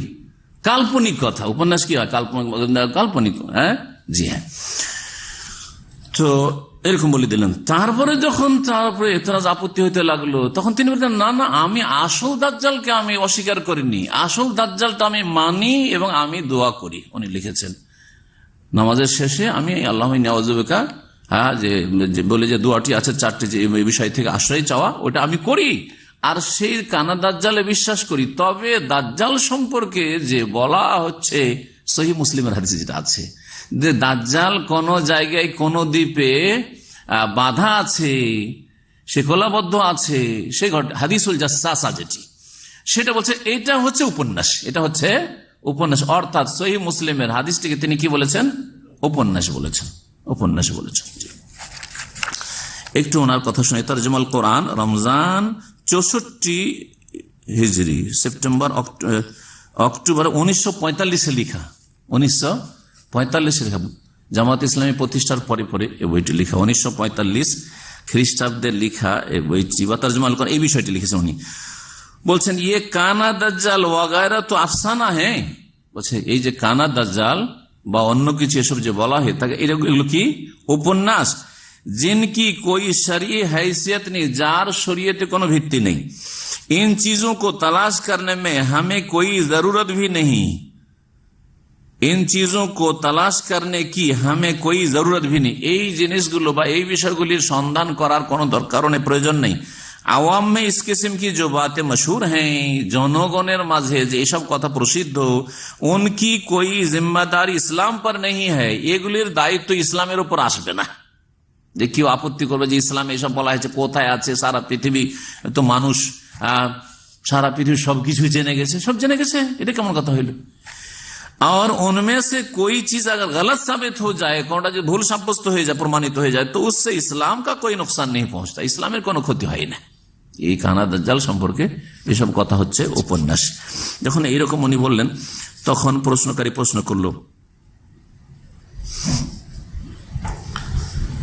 তখন উনি বলছেন আমি কানা দাজ্জালকে অস্বীকার করিনি। বলছে যে मैंने, জবাবে বলছেন প্রশ্নকারী, প্রশ্ন লম্বা আছে ওই দাজ্জাল সম্পর্কে, मैंने जिस चीज को अफसाना करार दिया है, তারপরে বলছেন আমি যে বিষয়টিকে উপন্যাস বলেছি ও ये ख्याल है, এই ধারণা করা कि দাজ্জাল कहीं मुक़य्यद है, দাজ্জাল কোথাও হ্যাঁ বাঁধা আছে। বাকি रहा ये अमर की एक बड़ा फितना परदास दज्जाल जाहिर होने वाला है, এই বিষয়টি যে দাজ্জাল প্রকাশ পাবে, যে বড় ফিতনা করবে, তো उसके मुतालिक हादिस में जो खबर दी गई है, যে হাদিসে অনেক হাদিস রয়েছে এই বিষয়ে, मैं उसका कायल हूं, সেটা আমি বলছি। और हमेशा अपनी नमाज में वो दुआए मासूरा पढ़ा करता हूं, ওই দোয়া আমি পড়ি, দোয়া মাসুরা, जिसमें मिन जुमला दूसरी ताउज़ात के অন্যান্য আশ্রয়ের সাথে এই বিষয়টি আছে কি যে আল্লাহুম্মা ইন্নী আউযু বিকা মিন ফিতনাতিল মাসিহিদ দাজ্জাল। জি হ্যাঁ, তার মানে যে হাদিসটি সহিহ মুসলিমে আছে সেই হাদিসটি, জাসসাসের হাদিসটি আমি আজকে আমার কাছে নকল করে রেখেছি। হাদিসটি লম্বা হাদিস রয়েছে। তামিমদারি যে সাগর পথে সফর করতে গিয়ে তুফান উঠে যায়, তারপরে কোথা থেকে কোথায় চলে যায়, রাস্তা হারিয়ে, তারপরে একটা দ্বীপে উঠে, তারপর ওখানে একটা জন্তুর সাথে দেখা হয়, তারপর কথা বলে জাসসাসা যেটা, আর তারপরে বলছে আমার পিছন দিকে দেখো, তুমি ওখানে আরো কিছু দেখতে পাবে। ওখানে গেলে দেখে যে একজন বাঁধা আছে, আর সে বলল যে আমি দাজ্জাল, আমি বেরোবো। এই হাদিস তিনি বলেছেন উপন্যাস। এই হাদিসটাকে সহিহ মুসলিমে তিনি কি বলেছেন? উপন্যাস। জি হ্যাঁ, আল্লাহ ভালো জানেন। তবে কমপক্ষে অসংখ্য মানুষকে সন্দিহান করে দিবে সহিহ বুখারী মুসলিমের হাদিস। জি হ্যাঁ, হাদিস যে মুহাদ্দিসরা সহিহ বলেছেন বলে সহিহ এই আমি মানতে রাজি না, এই বিষয়গুলি যে বলেছেন, এই জন্যই তার সম্পর্কে আমি গত আলোচনাতে একটু বলেছিলাম যে তার সম্পর্কে সালাফি উলামারা অনেকে বলেছেন যে তিনি আংশিক মুনকেরে হাদিস, আংশিক তিনি মুনকেরে হাদিস, যারা হাদিস অস্বীকারী বা আহলে কোরআন, তার দুই ভাগে বিভক্ত। একদল ফুল আহলে কোরআন যারা কোনো হাদিস মানে না, হাদিস মানবই না, আর একদল হচ্ছে আংশিক আহলে কোরআন যারা অনেক সহিহ সহিহ হাদিসকে অস্বীকার করেছে। তাদের অনেকে আছে যুক্তি কখনো প্রাধান্য দিয়ে, কখনো বিভিন্ন সংশয় সৃষ্টি করে, কখনো ফিতনার শিকার হয়ে। তাদের মধ্যে একজন আছেন মৌলানা মওদুদী। আর একটি বিষয় আকীদার বিষয় আছে, সেটা হচ্ছে মৌলানা মওদুদী বলছেন যে ইমানের মধ্যে আমল শামিল না, ইমান আর আমল ভিন্ন ভিন্ন জিনিস। এটা ইমাম আবু হানিফা রাহিমাহুল্লাহর মাযহাব ছিল যে ইমান আমল আলাদা জিনিস। ইমান আমল যদি আলাদা হয় তো তাহলে আর ইমান কমে না বাড়ে না, ইমান একই অবস্থায় থাকে, আর আমল ইমানের অন্তর্ভুক্ত নয়। এটা আবু হানিফা রাহিমাহুল্লাহর ফতোয়া ছিল, যাতে তার ভুল হয়েছে সেই জন্য তাকে অনেকে মুরজিয়াতুল ফুকাহা বলেছেন। মুরজিয়া দুই রকম, একটা হচ্ছে আকীদার মুরজিয়া, যারা অন্যরা ছিল গুমরাহ, আর ইমাম আবু হানিফাকে আর তার সাথে যারা আছে তাদেরকে মুরজিয়াতুল ফুকাহা বলা হয়েছে, যারা আমলকে গুরুত্ব দেয়নি। ইমান আমল ছাড়াই ইমান হইতে পারে, আমল ওর মধ্যে শামিল নয়, তার মানে আমল ছাড়া ইমান হয়ে যেতে পারে। পক্ষান্তরে সমস্ত আইম্মায়ে কেরাম, ইমাম বুখারী রাহিমাহুল্লাহ কিতাবুল ঈমান চ্যাপ্টারটা শুরু করলে আপনি পাবেন অধ্যায়, আর তার সাথে আয়াত, কয়েকটি আয়াত নিয়ে এসছেন, হাদিস নিয়ে এসছেন অনেকগুলি পুরোটাতে। আর বিভিন্ন আমলের ক্ষেত্রে যে এই আমলকে ইমান বলা হয়েছে, আমলকে ইমান বলা হয়েছে, দলিল পেশ করেছেন। এই বিষয়টি দিয়ে শেষ করছি। তো মুহাদ্দিসিনে কেরাম, ইমাম বুখারী, তারপর ইমাম শাফিঈ, আহলে হাদিস উলামা, আর সালাফে সালেহিন যুগ থেকে এটা একবারে স্বীকৃত যে এই আমল ইমানের অন্তর্ভুক্ত। আমলের কারণে ইমানের ভিতরে কম বেশি হয়, আর আমলের কারণে কম বেশি হয়। ইমানের কারণে ওরা বলতে চাইছে যে ইমানে কম বেশি হয় না, আমলের কারণে শুধু কম বেশি হয়। এটাও ভুল কথা। ইমানটা কিসের কাজ? নাই, অন্তরের কাজ না। অন্তরের যে কাজগুলি আছে সেই কাজগুলিতে কম বেশি হয় না, হয় না। উদাহরণ দিয়ে বোঝাই। অন্তর একটা কাজ হচ্ছে ইমান, ইমানটা পরে বলবো, কারণ ইমানটা আমাদের আসল। অন্তরের একটি কাজ হচ্ছে শোক, দুঃখ, কষ্ট, মানসিক কষ্ট, অন্তরের কাজ, ঠিক না? সবার শোক কি এক রকমের? একই, একজন মারা গেছে, সবাই কি একই রকম শোকার্ত? না, ভিন্ন ভিন্ন। আপনার শোক বিভিন্ন রকমের শোক হয়, সব শোকগুলি কি একই স্তরের? আনন্দ, কখনো কখনো আমরা আনন্দিত হয়, আনন্দটা কার কাজ? অন্তরের কাজ। আমাদের আনন্দ কি একই স্তরের হয়? তাতে ভিন্নতা আছে। ঠিক তেমনই ইমানেও কম বেশি আছে। যারা বলেছে ইমানে কম বেশি হয় না, তাদের একটা সংশয়, ইমানে যদি কম বলি তো ওটা তো সন্দেহ, সন্দেহ হলে তো কুফরি হয়ে গেল, সেজন্য কম আর বেশি বলবো না, বেশি হয় না কম হয় না। কিন্তু বড় যে একটা কত বড় ভুল করলো যে যখন ইমানে কম বেশি হয় না, তাহলে একটা একবারে নিম্ন শ্রেণীর পাপিষ্ট মুসলিমের ইমান আর এই উম্মতের সবচেয়ে শ্রেষ্ঠ ব্যক্তি আবু বকর সিদ্দিকের ইমান, ওমরের ইমান, উসমানের ইমান, আলীর ইমান, হাসান হোসেন ইমান সমান। চিন্তা করুন তো দেখি, মুরজিয়াদের কথা এটা। আমাদের মধ্যে ইমানে কত পার্থক্য আছে এই লোকটির মধ্যে, তাহলে চিন্তা করেন আপনি। ইমানেই পার্থক্য আছে, বিশ্বাসে পার্থক্য আছে। বিশ্বাসে পার্থক্য আছে, সবাই বিশ্বাস, আপনি বিশ্বাস আমি বিশ্বাস করি, কিন্তু বিশ্বাসে পার্থক্য আছে। মাওলানা মওদুদী বলছেন যে না, আমল ইমানের অন্তর্ভুক্ত নয়। এই কথাটি কোথায় আছে? দ্বিতীয় খণ্ড রাসাইল মাসাইল 275 পৃষ্ঠা। ওনার একটু পড়ে শোনায়। আর हकीकत यह है कि ईमान अपने असल के एतबार से शहादत कल्ब और तस्दीक ज़हनी के सिवा कुछ नहीं है। সত্যি কথা হচ্ছে যে ঈমান অন্তরের সাক্ষী, তসদিক জেহনি আর নিজের যে মন মস্তিষ্ক এর বিশ্বাস ছাড়া আর কিছু না, মনের বিশ্বাস ছাড়া কিছু না। আমল ইস লফজ के मफहूम में बदाहतन शामिल नहीं है। আমল এর মধ্যে ঈমানের অর্থের মধ্যে স্পষ্ট, বদাহত মানে স্পষ্টই শামিল না, অন্তর্ভুক্ত না, আমল আলাদা। যে আকীদার মাধ্যমে তিনি আইম্মায়ে কেরাম আর সালাফে সালেহিনের খেলাফ, তিনি মুরজিয়াদের মতো কথা বলেছেন এখানে। এখন ইমাম বুখারী রাহমাহুল্লাহর কিতাব থেকে শোনাই। বলছেন ইমাম বুখারী রাহমাতুল্লাহ আলাইহি, বাবু মান ক্বালা ইন্নাল ঈমান হুয়াল আমাল। এই অধ্যায় হচ্ছে ওই সব লোকদের ক্ষেত্রে যারা বলেছেন, বা ওই সব আইম্মায়ে কেরামদের ক্ষেত্রে যারা বলেছেন যে ঈমান হচ্ছে আমল। ঈমানটা একটা আমল, ঈমানটা হচ্ছে অন্তরের আমল। লিকাউলিল্লাহি তাআলা, মহান আল্লাহ বলেছেন, তিলকাল জান্নাতুল্লাতী উরিসতুমুহা বিমা কুনতুম তা'মালুন। এই জান্নাতের তোমরা উত্তরাধিকারী হয়েছো বিমা কুনতুম তা'মালুন, তোমাদের আমলের বিনিময়ে। আমলের বিনিময় মানে কি? শুধু আমল না, সবচেয়ে বড় আমল কোনটা? ঈমান। ঈমানটা আসল আমল। ঈমান না থাকার সব আমল আছে, কাজে আসবে নাকি? কোন কাজে আসবে না। ওয়াকাল ইদ্দাতু মিন আহলিল ইলমি ফি কওলিহি তাআলা, মহান আল্লাহর এই বাণী সম্পর্কে অনেক উলামায়ে কেরাম বলেছেন, ফারাব্বিকা লা নাসআলানহু আজমা আম্মা কানু ইয়ামালুন। তোমার প্রতিপালকের কসম হে নবী, অবশ্যই অবশ্যই তাদেরকে আমি জিজ্ঞেস করব সকলকে, আম্মা কানু ইয়ামালুন, তারা কি আমল করেছে, তারা কি আমল করেছে, অর্থাৎ আন কওলি লা ইলাহা ইল্লাল্লাহ, লা ইলাহা ইল্লাল্লাহ সম্পর্কে জিজ্ঞেস করব, ঈমান সম্পর্কে জিজ্ঞেস করব। তারপরে আরেক আয়াত, লিমিসলি হাযা ফালিয়ামালিল আমিলুন, এর জন্য আমলকারীরা আমল করুক, অর্থাৎ ইমানদাররা আমল করুক। তাহলে আমল এখানে ঈমানকে বলা হয়েছে। হাদিস সহিহ বুখারীর 25 নম্বর হাদিস, ইমাম বুখারী রাহমাতুল্লাহ সংকলন করছেন। বলছেন, আন্না রাসূলুল্লাহ সাল্লাল্লাহু আলাইহি ওয়াসাল্লাম আইয়ুল আমাল আফজালু, রাসূলুল্লাহ জিজ্ঞেস করা হয় যে কোন আমল সবচেয়ে উত্তম? কাল ঈমানুন বিল্লাহি ওয়া রাসূলিহি, আল্লাহর প্রতি ঈমান এবং রাসূলের প্রতি ঈমান হচ্ছে সবচাইতে উত্তম আমল। কিলা, তারপর জিজ্ঞাসা করা, সুম্মা কালাল জিহাদ ফি সাবিল, সুম্মা কিলা সুম্মা মাযা, কালা হজ্জুন মাবরুর, তারপরে মকবুল হজ। নবী করিম সাল্লাল্লাহু আলাইহি ওয়াসাল্লাম আরো বলেছেন যে ইসলামের বুনিয়াদ 5টি বিষয় রয়েছে। ইমাম বুখারী রাহমাতুল্লাহ অধ্যায় কায়েম করছেন শুরুতে কিতাবুল ঈমানের, আর বলছেন ওয়া হুয়া কাউলুন ওয়া ফিলুন, ঈমান হচ্ছে কথার নাম, আর ওয়া ফিলুন কাজের নাম, আমলের নাম। তাহলে ঈমান আমল। ওয়ায়াজিদু ওয়া ইয়ানকুসু, বাড়ে আর কমে, বাড়ে আর কমে। আর তারপরে কয়েকটি আয়াত নিয়ে এসেছেন, সময়ের অভাবে আমি আয়াতগুলি তাফসীর করছি না। তারপরে তিনি বলছেন ওয়াল হুব্বু ফিল্লাহি ওয়াল বুগদু ফিল্লাহি মিনাল ঈমান, আল্লাহর জন্য ভালোবাসা, আল্লাহর জন্য বৈরিতা হচ্ছে ঈমানের অন্তর্ভুক্ত। তারপরে তিনি আরেকটি হাদিস নিয়ে এসেছেন, যে হাদিসটি আপনাদেরকে শোনাই, সেটা হচ্ছে যে রাসূলুল্লাহ সাল্লাল্লাহু আলাইহি ওয়াসাল্লাম থেকে আবু হুরায়রা রাদিয়াল্লাহু আনহু বর্ণনা করেছেন, আল ঈমানু বিদউন ওয়া সিত্তুনা শুবা, ঈমানের কতটি শাখা রয়েছে? একটি হাদিসে 70-এর অধিক, আর একটা রয়েছে 60-এর অধিক। জি হ্যাঁ, 60 বা 70-এর অধিক কি রয়েছে? শাখা প্রশাখা রয়েছে, ডালপালা রয়েছে। কিসের? ঈমানের। যে ডালপালাগুলি বলা হয়েছে, সেই ডালপালাগুলি সবগুলি কি অন্তরের কাজ না আমল? অঙ্গ প্রত্যঙ্গের আমল।